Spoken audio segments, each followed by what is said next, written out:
celui, et c'est pas des moindres, qui est en recherche de contrôle de sa vie et qui se dit je suis en routine, je suis en pilote automatique, mais cette vie-là me ressemble pas parce que moi je rêvais pas de ça.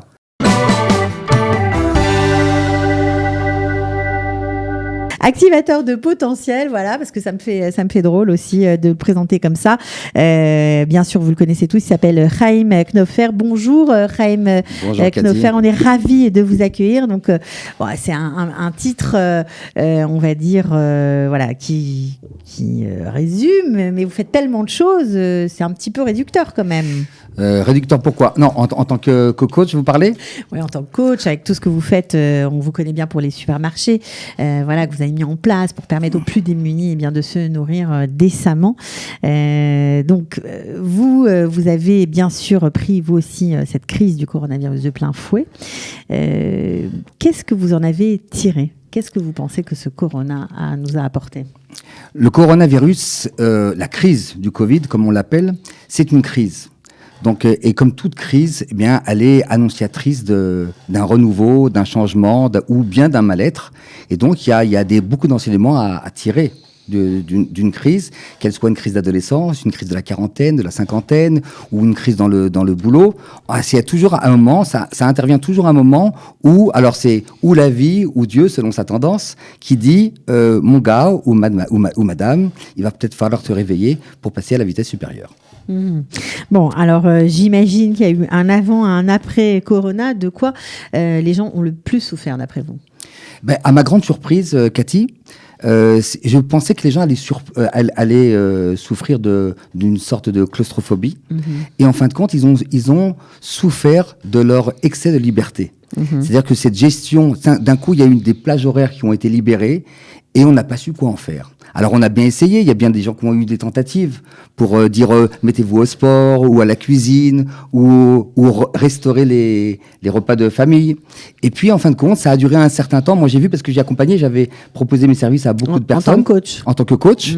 On parle que de coach. Oui, bien sûr, pour l'instant. Et donc, les gens ont réussi à suivre, à se mettre à l'entrain au début, et puis c'est revenu à la normale, ou du moins à l'endormissement, et ça a fait les beaux jours de Netflix et des sommiers, parce que les gens ont beaucoup dormi, les gens se sont laissés aller, alors que c'était une période, et c'est toujours d'ailleurs, une période très propice à l'évolution et au développement. Ok. Alors, évidemment, je suis obligée de vous parler des supermarchés parce qu'avec cette crise, beaucoup d'entre nous sont un peu sur le carreau. Beaucoup de gens qui avaient des situations déjà un peu fragiles ou qui avaient 2 petits boulots, voire 3, sont dans une situation financière terrible. Est-ce que vos supermarchés fonctionnent toujours ?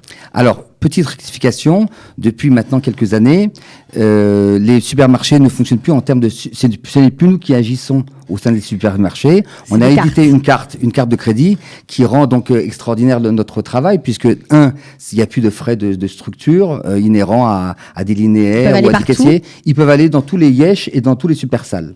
Chacun en fonction, parce qu'il y a Yesh pour les gens qui sont scrupuleux de la cache-route, et il n'y avait pas de raison de les faire, d'obliger tout le monde à aller chercher des produits cachers alors que la personne n'avait peut-être pas ces desiderata là. Okay. Et donc on les a orientés sur le super-salle. Et donc ils reçoivent cette carte par l'intermédiaire d'une assistante sociale qui va les visiter. Donc ça nous permet également d'avoir une meilleure proximité au sein des familles, tant au niveau du sérieux de notre action, de savoir est-ce que c'est vraiment opportun, qui est également au niveau de la proximité du retour d'information, de savoir comment on peut ajuster notre soutien. Alors, est-ce que vous aviez une recrudescence de demandes pendant cette période ? Oui, bien sûr, surtout de personnes âgées.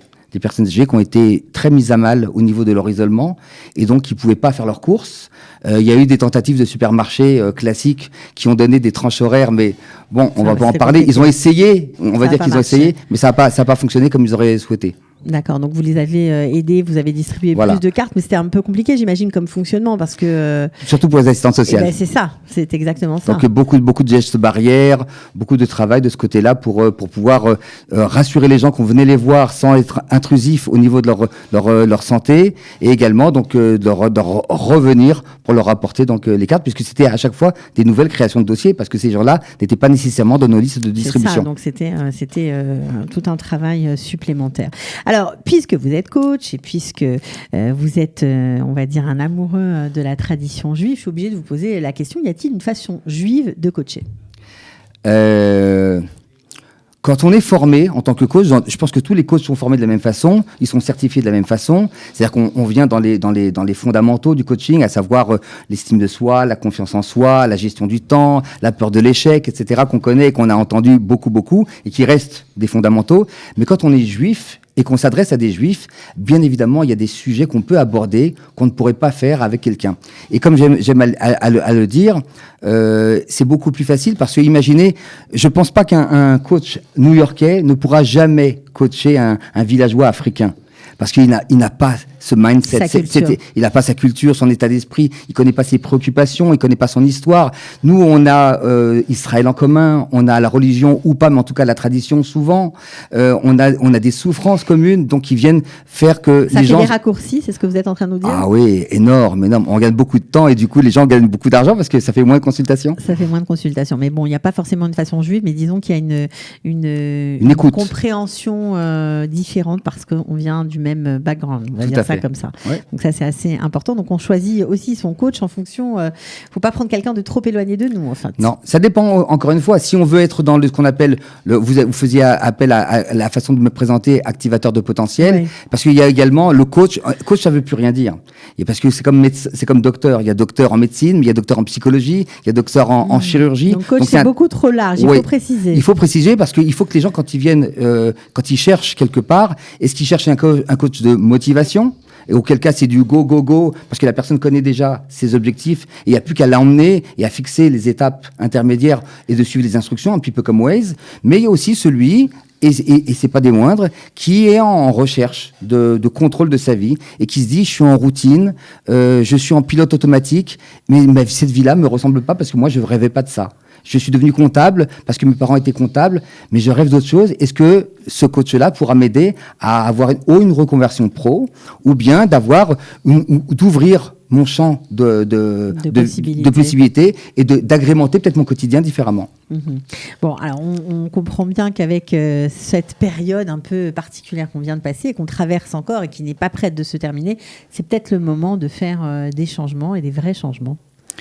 Alors ça, c'est la question de l'avant et de l'après-corona, à savoir, est-ce qu'il y en a un avant ou un après ? Alors je dirais oui, mais pas pour tout le monde.